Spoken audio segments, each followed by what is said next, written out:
Here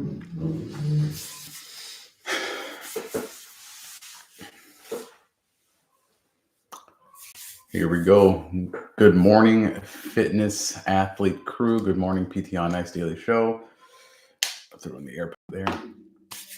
Welcome to the PT on Ice Daily Show and the best day of the week, Fitness Athlete Friday. My name is Guillermo Contreras, physical therapist, and on the teaching team with the Fitness Athlete Division of the Institute of Clinical Excellence. Super happy to be with you here this Friday morning to talk fitness athlete footwear. And that's a little teaser there. Hopefully you get excited for that. Before I jump in, though, I want to say anybody headed to Reno, Nevada, for the ice sampler, have an awesome time, have an epic time. A little bit of FOMO not being able to be there, but hope you all have a wonderful time. Take so much out of that weekend. It's such a great weekend, so much to learn, so many to learn from, and just an awesome weekend. So throw that out there. But fitness athlete footwear is the topic. And I've done this topic in the past. I've talked about my shoe recommendations for fitness athletes, whether it be the Rad 1 trainer, the Strike Movement trainer, the Nano, the Metcon. I've gone deep dive almost too long into episodes with that in the past. And today's actually let's call it a response PT on Ice episode discussing why we don't, or why I don't personally recommend barefoot shoes or the minimalist shoe for the majority of fitness athletes. That's one thing we get asked pretty often in the fitness athlete, whether it's the level 1 or the live course. We get asked, hey, what are your thoughts on barefoot shoes? Or why aren't you recommending minimalist shoes to allow the foot and the ankle to naturally do what the foot and ankle should be able to do? And this is where we're going to dive into, right? This is the topic I'm discussing, because we know there's different shoes out there, right? I have some right in front of me right here. This would be a minimalist shoe, right? This is a zero drop shoe. There's lots of flex and bendiness to it. It allows the foot display, so a really nice wide toe box. It allows the foot to move naturally, allows the ankle to move through a broad range of motion. Why is that shoe wear not something we recommend to the majority of fitness athletes, especially in the beginning, especially when we know that they might be limited, whether in ankle mobility, hip mobility, or any mobility that doesn't allow them to explore that full, broad range of motion that we want to see with squats, squat cleans, wall balls, air squats, you name it. Why is that? When we look at shoe wear, we know that there's aspects to it, right? There's the forefoot, there's the midfoot, there's the heel, and we have something called a heel drop. And the heel drop, essentially, I'm going to grab another pair here, is the amount of drop in the height from the rear foot to the forefoot. So this here is a Strike Movement Haste trainer. There's a 4 millimeter heel drop from the back of the shoe to the front of the shoe. That means that when I put this shoe on, my heel is lifted up just a little bit, just about 4 millimeters difference. What that does for me as an athlete when I am squatting is that it gives something we like to coin a dorsiflexion buffer. It gives a little bit of extra plantar flexion on board so that when I squat, I have maybe a little bit more available ankle dorsiflexion range of motion for me to squat with. When we take that away, when we go into that minimalist where we have a fully flat shoe, if I am limited at all in ankle mobility, ankle dorsiflexion, that shoe is not going to allow me to have as much anterior translation of that tibia. It's then going to reduce the depth with which I can get into my squat. Or it's going to push me into some more funky motor patterns, what we call the immature squat pattern, where my shin moves forward, but then it stops, which means my hips can't go any further without me losing balance or falling backwards, which means my torso needs to dive much further forward, which leads typically to a significant increase in stress on the posterior chain, right? We're going to increase the loading, the torque on the hips and the posterior chain when we significantly limit that anterior translation of the tibia. We know that from research, right? We know that it's no longer recommended or should be recommended to teach to restrict anterior translation of the tibia or that forward knee motion with squatting because of the significant amount of increased stress to the lumbar spine, the posterior chain, and the hips when we do that with a very minimal decrease in stress to the knee.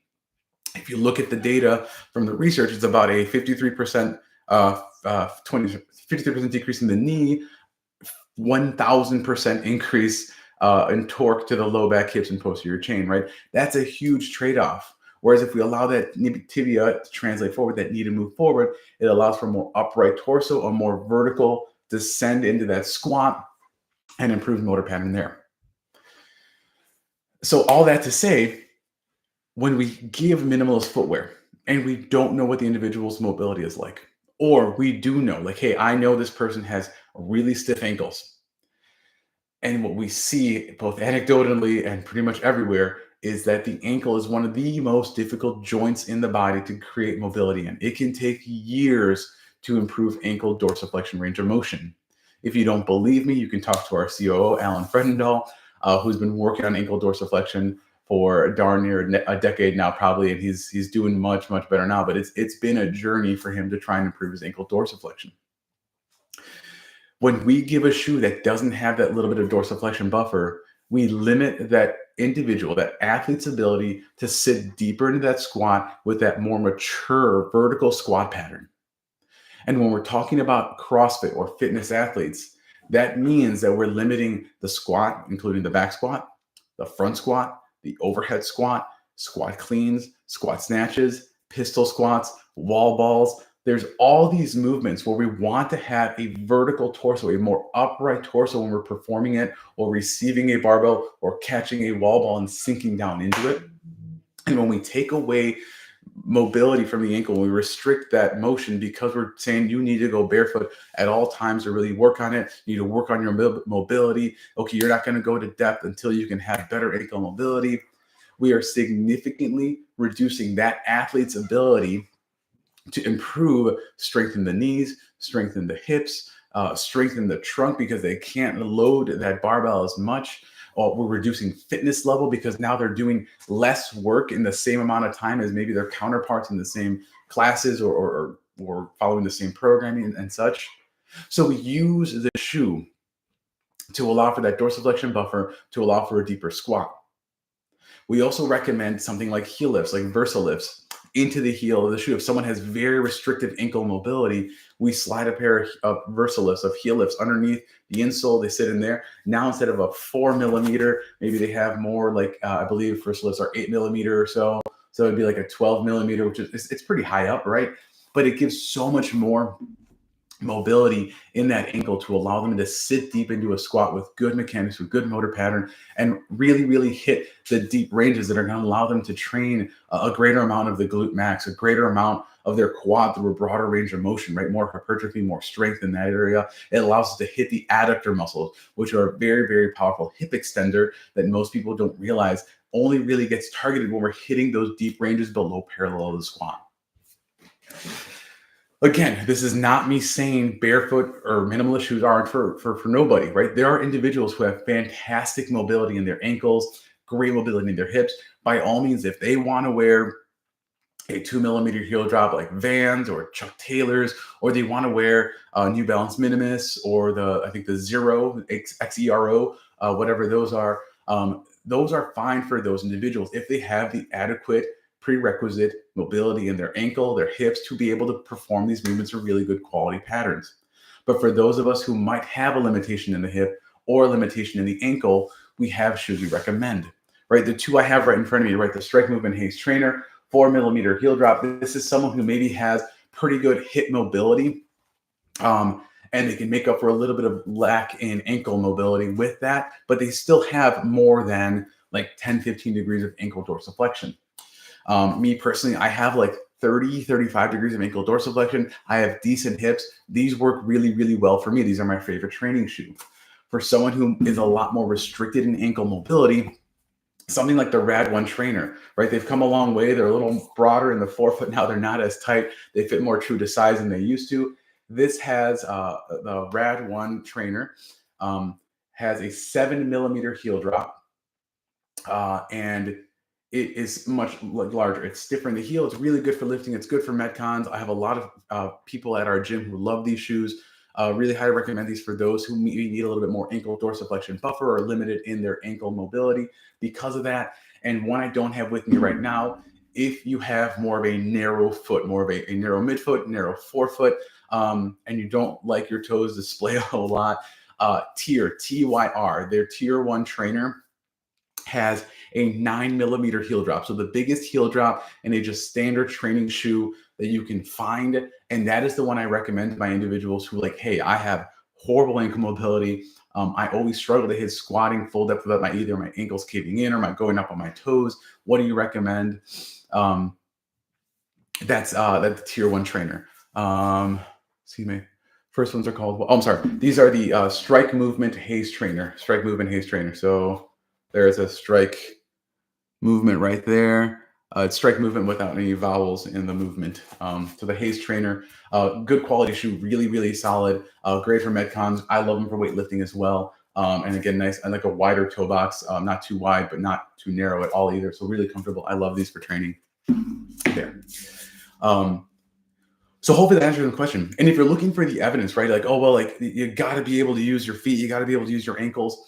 In 2022, a study from the Journal of Strength and Conditioning and Research came out on the effects of footwear and biomechanics of the loaded back squat to exhaustion in skilled lifters. So these are people who are already lifting, who probably already have a really good mechanics and strength and everything on board.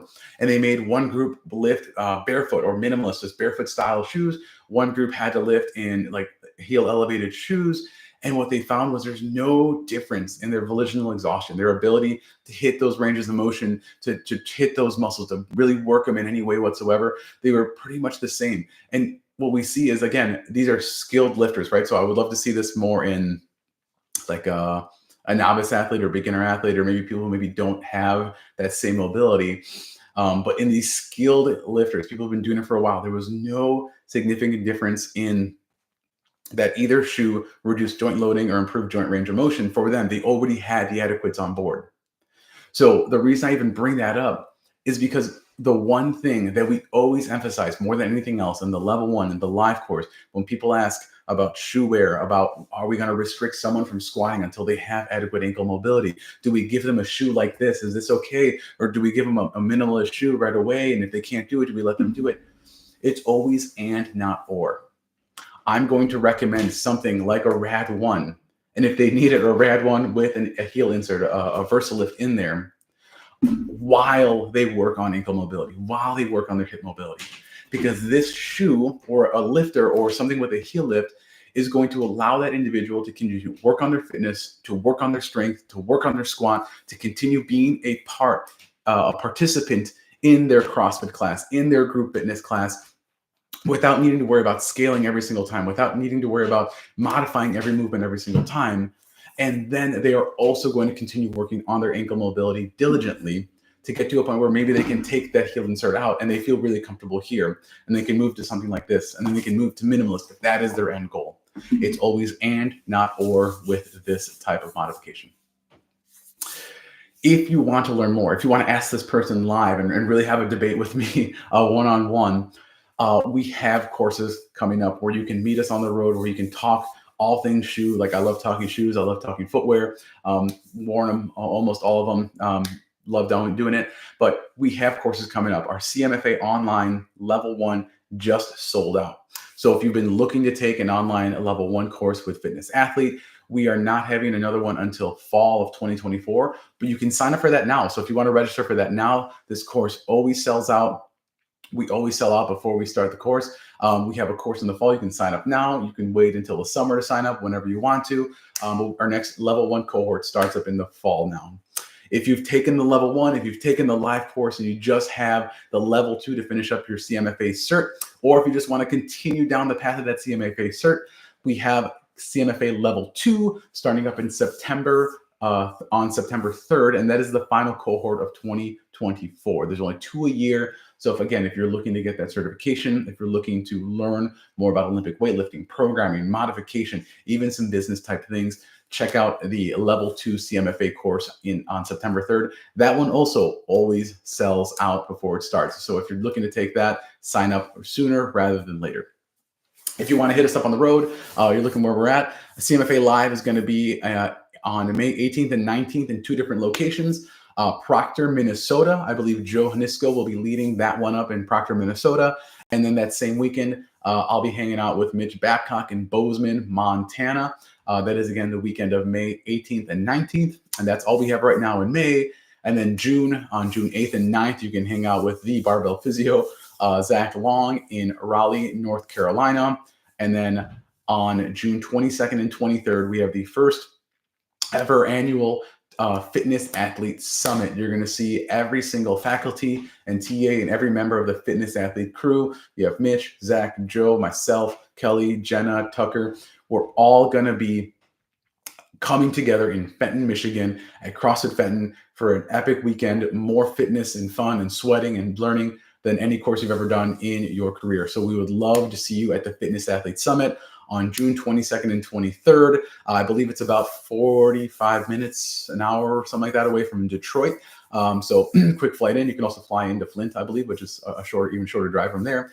But we would love to see you there and have you join us for the Fitness Athlete Summit in June 22nd and 23rd. Gang, thanks so much for tuning in this morning. Have a wonderful weekend. Again, if you are at Sampler, have an absolute blast. Enjoy yourself for me as well. And we will catch you on Monday for the PT on Ice Daily Show.